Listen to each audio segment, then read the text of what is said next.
Iran अत्याधुनिक हथियारों का उपयोग कर रहा है जिन्होंने इजरायल की उन्नत रक्षा प्रणालियों जैसे Iron Dome, Arrow David Sling, Iron Beam में सेंध लगा दी है। ईरान की सजील मिसाइल कथित तौर पर 2000 किलोमीटर रेंज का उपयोग किया गया है और CIA के अनुसार 3000 से 4000 किलोमीटर तक की क्षमता 7 मिनट में तेल अवीव तक पहुंच सकती है।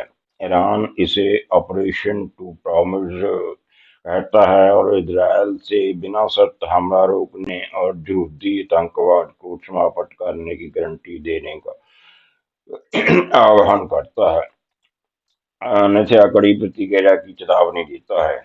यह इजरायल के 70 वर्षों के इतिहास में पहली बार है जब उसे इतनी बड़ी चुनौती का सामना करना पड़ रहा है। प्रतिदिन लगभग 6000 करोड़ रुपए का खर्चा वह कर रहा है। क्षतिग्रस्त बुनियादी ढांचा और 1 से 1.5% की गिरती विकास दर इजरायल पर दबाव डाल रही है। अमरीकी समर्थन पर निर्भरता के बावजूद इजरायल की रक्षा प्रणालियों की प्रभावशीलता पर सवाल उठ रहे हैं क्योंकि उसने 400 से अधिक ईरानी मिसाइलों का सामना किया है। अमरीकी राष्ट्रपति का बयान, जिसमें 2 सप्ताह तक देखने की बात कही गई है, इजरायल को अमरीकी सैन्य सहयोग की निरंतरता पर संदेह पैदा करता है।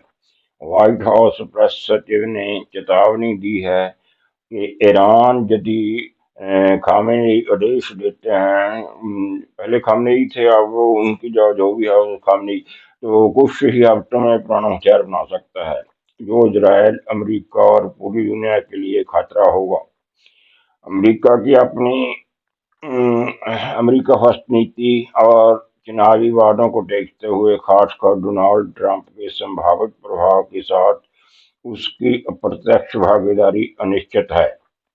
ईरान के सहयोगी लेबनान में हिजबुल्लाह, इराक में Popular Mobilization Force PMF, Gaza में हमास और सीरिया में बशर अल असद ईरान के साथ खड़े हैं।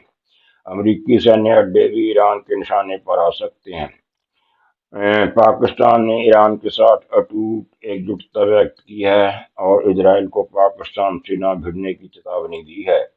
पाकिस्तान का राजनीतिक झुकाव अमेरिका की बजाय ईरान की ओर अधिक दिख रहा है, जिसमें चीन और रूस का प्रभाव भी एक कारण हो सकता है।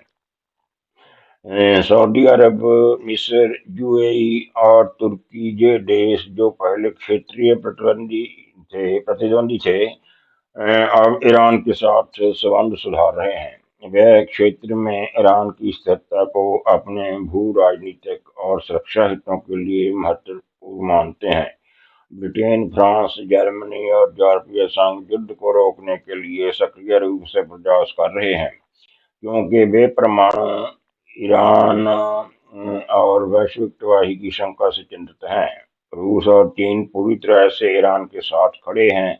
वे पश्चिमी एशिया में ईरान की स्थिरता को अपने रणनीतिक और आर्थिक हितों के लिए आवश्यक मानते हैं। चीन, जो पहले मध्य पूर्व के संघर्षों से दूर रहता था, अब आर्थिक रणनीति के तहत सक्रिय दिख रहा है। यह दुनिया को नए कूटनीतिक और विदेश नीति संबंधों की दिशा में धकेल रहा है। ईरान अपनी लुक ईस्ट नीति के तहत शंघाई सहयोग संगठन SCO और ब्रिक्स जैसे अंतर्राष्ट्रीय मंचों का लाभ उठा रहा है ताकि वैश्विक अर्थव्यवस्था में अपनी भागीदारी बढ़ा सके। आगामी SCO बैठक में भारत के रक्षा मंत्री राजनाथ सिंह चीन, रूस, पाकिस्तान और ईरान के अधिकारियों से मुलाकात करेंगे, जो बदलते गठबंधनों का संकेत है। ईरान, रूस, चीन के उदय का संकेत हो सकता है, जो पश्चिमी एशिया और पूर्वी एशिया में अमेरिका के एकाधिकार को चुनौती देगा। यदि यह युद्ध अंतिम मुकाम तक पहुंचता है तो विश्व का मानचित्र बदल जाएगा।